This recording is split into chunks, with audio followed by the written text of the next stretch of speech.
it's time to talk about bargain shopping at Comic-Con. I have some tips that I want to share, show you some of our bargain finds, and discuss ways that maybe you can stretch your budget just a little bit further.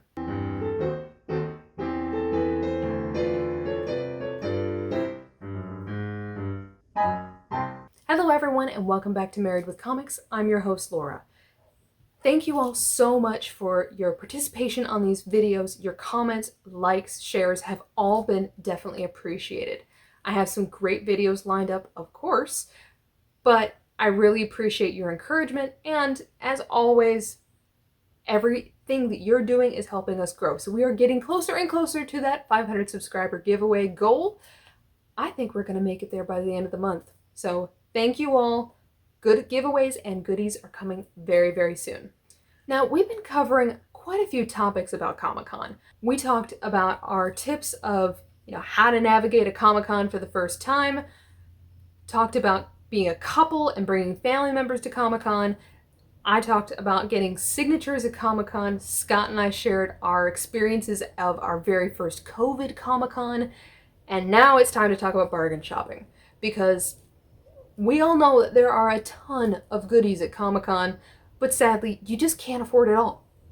So one of the very first things that Scott and I will do when we go to Comic-Con is we tend to sort of explore all the aisles and all the vendors first. The only time that we make purchases is if it's, one of the last items there, it's a good price, and if it's something that's like a necessity, there's no way we are going to pass this booth, and especially if it's the last item there. Beyond those exceptions, we'll get through the whole con, and then we'll start going back and visiting key booths. You do that for a couple of reasons. One, if, for instance, another vendor has that same item available but for a better price, obviously you want to get it from the other vendor. But there will also be times where, let's say, you have one particular item that you're looking for, like Pops, and you have 3 different vendors that have each individual one that you're looking for, whereas on the other side of the con, you have one vendor that has all 3 that you're looking for. Because you're buying all 3 from one vendor, sometimes they'll offer a discount to you, or sometimes you can negotiate a discount instead. So there are a couple different reasons to sort of scope out the competition, but then it also helps when you're looking at your budget and saying, okay, well, I've got 7 different higher priced items that I really want to buy. Which one really makes the priority list? And that's how Scott and I were able to resist some of the great finds at Comic-Con, but we're able to make sure that we got what we really, really wanted. So I discovered at this recent Comic-Con here in Raleigh that I have a newfound pet peeve. I do not like it when vendors take a trade paperback book and list it for over retail. I found multiple vendors that did that. Now, one perfect example. It was a book that I really wanted to read, and I still will buy it, but I'm buying it on Amazon.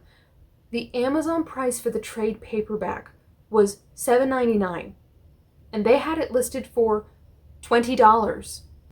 And I did ask the vendor, because it was actually the writer that was there, and the only extra thing that he had available was he was going to sign the book for you. Except we're not talking about Stephen King here. This was an unknown writer whose series was fairly popular, which is why I wanted to check it out, but he wasn't sort of a household name at this point. So his signature was not worth the extra sort of surcharge on the book. So I thanked him very much for his time, and I will eventually order it on Amazon. Had another vendor who had the exact same thing, except he was giving signatures away for free. There was one particular book that I saw that he had for sale, which is this one, Infidel. Its retail value is $16.99. You can get it on Amazon for around $12.99. So why on earth was this priced at $20? They weren't offering a special remark. It was just the book with a signature. So I was shopping around the con, and I found this at a bargain booth for $5. I'll take the $15 in savings. So I did find one other vendor where, they did have a hardcover edition of their book that they were charging about $10 to $15 over retail. However, They would put a special remark in the book, which remarks are of course valued a little bit higher. So that one made a little bit more sense. However, they had art prints. One particular art print was valued at $70 there at the booth. I was able to find the art portfolio for $25 online, which included that print. It didn't have, the really, really pretty edging, but I was okay without the edging. I still managed to get a beautiful signed copy of that art print, and I'll get it framed for a great deal less than the $70 that was being charged. You'll see this type of thing all over Comic-Con. So you have to be a little bit savvy, and you do need to prioritize your budget. Because if you're able to save an extra $50, it makes a big difference in the long run. The next thing that I am sorry to have to share with you is that vendors are going to lie. Period. Now, when you're dealing with your LCS and they give a sales pitch about a new series, sometimes they'll exaggerate the hype a little bit just to get that extra sale, but they don't always kind of hold up a new issue and be like, it's the best, it's an extra $100 for this item, it's one of a kind, whereas they have 5 sitting on the shelf. Because there's a lot of accountability that LCS has to have, because they know that you're going to come back into the shop and you're going to see the other 5 copies available. At Comic-Con, you're going to see them this weekend and then you're never going to deal with them again, or they may never see you again. So you do have to have your phone on you to kind of double check some of the hype marketing schemes that are given. Perfect example. Scott found this absolutely beautiful art print. Now, we've talked to you all about our love of DC Bombshells. So this was kind of in that same style of DC Bombshells, but it's Lady Loki. Thought it was beautiful, no problem. It was framed in this beautiful little antique frame, and they had painted it green and put some like purple hints in it, so that way it sort of mimicked the art print. Took a look at it, and they're like, well, it's $100. I'm like, I don't know. It's not an original painting. It's not an original print. I didn't think it was that rare. But the vendor, of course, was telling me that this was one of a kind, out of print, could not be purchased anywhere else, and that's why it was valued at $100. And they also emphasized the importance of that antique frame and how it added extra value to this print. So we walked away, and I did my research on my phone. Found this art print, $35 on eBay, including shipping and handling. There's no way that frame was worth the extra $65. When I tried negotiating with the vendor, they came down just a smidge, but it still wasn't enough to make up for the frame cost and the print that was really not as rare as they were saying. Now, the other thing that I absolutely love about Comic-Con is finding those trade paperback bargain booths, because it's always a great opportunity for me to grab series that either I'm really, really wanting to read, but I didn't really want to pay retail prices for them, or the 10-15% off that I can get at my LCS. It also is a great opportunity to try new series, and it's always wonderful to fill in some gaps. So I grabbed a couple trades. The best find of them all was Bitterroot. So this is the latest, greatest. Everyone has been talking about this series, and as soon as I opened this book, I understood exactly why. It is a very, very quick read. I do want to read volume 2 before I talk to you all about it. Now I'm very interested in the series, and I think it has a ton of potential. It's just they're still building some of those characters at this particular point in time. Lazarus. I just talked to you all about this series. I'm so glad I grabbed it, because I told you that I had purchased volume 1 and volume 2 trade paperbacks, and there was something about volume 2 with kind of the way the storyline sort of ebbs and flows that I'd kind of given up on the series. Well, I found volume 3 at this bargain booth that had trade paperbacks all for $5 each. Grabbed it, read it, love it, now I'm back in the series. Deadpool Killustrated. This was definitely one of the funniest books I think I've read in a long time. It's written by Colin Bunn, and the idea is that Deadpool is jumping into all these famous storylines. So he jumps into Moby Dick and Tom Sawyer and Little Women, and he's basically taking on the written stories and illustrating everything. It's part of the Deadpool destroys the universe. So this is Deadpool destroying the literary universe, and it is so funny. Black Cat, volume number 1. I actually own volume 2 and 3, but I didn't have volume 1. So I have the single issues, but trade paperback, never a bad thing. $5, absolutely. Ed Brubaker's Fatale. I have been debating this series for a very long time. I wanted to pick it up, but there was always something that made me hesitate. And a lot of times it's just because I prioritize other series over this one.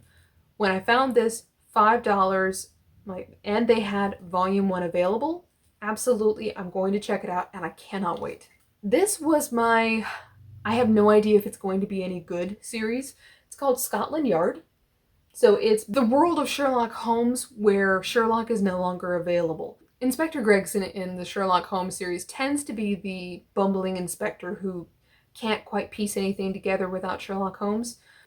But this is more of an opportunity for him to save the day and solve the mystery, except it looks like he's going to be making some alliances, quote unquote, from the other side of the law. I looked at the art, I looked at the concept, and it looked really, really neat. So it came home.